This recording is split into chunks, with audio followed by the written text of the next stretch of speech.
조국혁신당 국회의원 박은정입니다. 2021년 11월 국민의힘 대선 경선 이후 명태균을 만난 적이 없다. 미공표 여론조사를 윤석열 후보에게 보고한 적 없다며 관계를 적극 부인한 대통령실과 명태균의 그간 해명이 국민을 기만하고 국기를 문란한 과거를 덮기 위한 거짓일 수 있다는 결정적 증언이 나왔습니다. 대선 당일 캠프 핵심 참모진들에게 명태균 보고서가 공유됐고 이를 통해서 전략회의도 했다. 윤석열 캠프에서 정책총괄 지원실장을 지낸 신용환 씨의 증언입니다. 신용환 전 실장이 새롭게 공표한 미공표 여론조사는 지난 대선 국민의힘 회계 자료에는 그 내역이 없습니다. 이를 통해 명태균의 미공표 여론조사 비용은 공식 회계상 기록되지 않은 윤석열, 김건희 개인 채무였고 이를 김영선 공천으로 갚았다는 주장이 더 설득력을 얻게 되었습니다.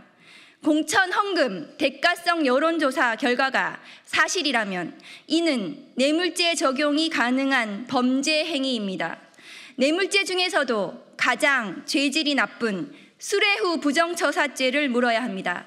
특정 범죄 가중처벌 등에 관한 법률상 수뢰액이 1억 원을 넘기면 무기 또는 10년 이상의 징역을 처하도록 되어 있습니다. 김영선 공천 뇌물로 의심되는 미공표 여론조사는 대선 당일 윤석열 캠프 핵심 참모진들의 전략 상황회의 회의 자료로 쓰였다고 합니다.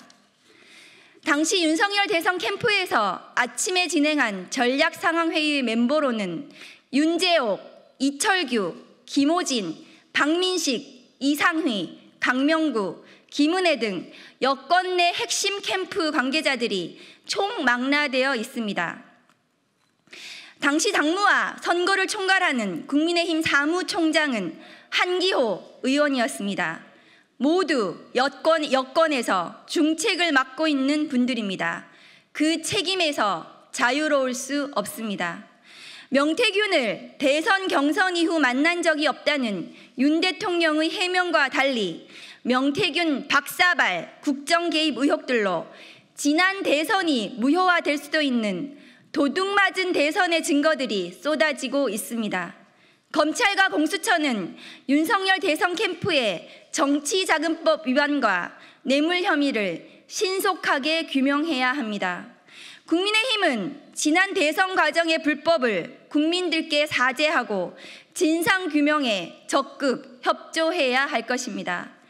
명태균 선생님을 따르는 희대의 검찰총장을 대선 후보로 만든 국민의힘은 스스로 보수 괴멸의 길을 자처했습니다.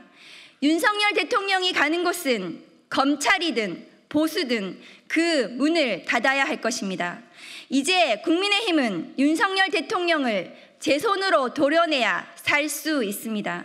더 이상 주저하지 말고 윤석열 대통령의 국민 기망, 국기문란, 불법 대선 비리 의혹 규명에 동참해 주기를 바랍니다. 그것이 불법 대선 의혹이 강력하게 제기되는 현 상황에서 국민들께 사죄하는 공당으로서의 최소한의 책임이자 도리일 것입니다. 2024년 10월 28일 조국혁신당 국회의원 박은정.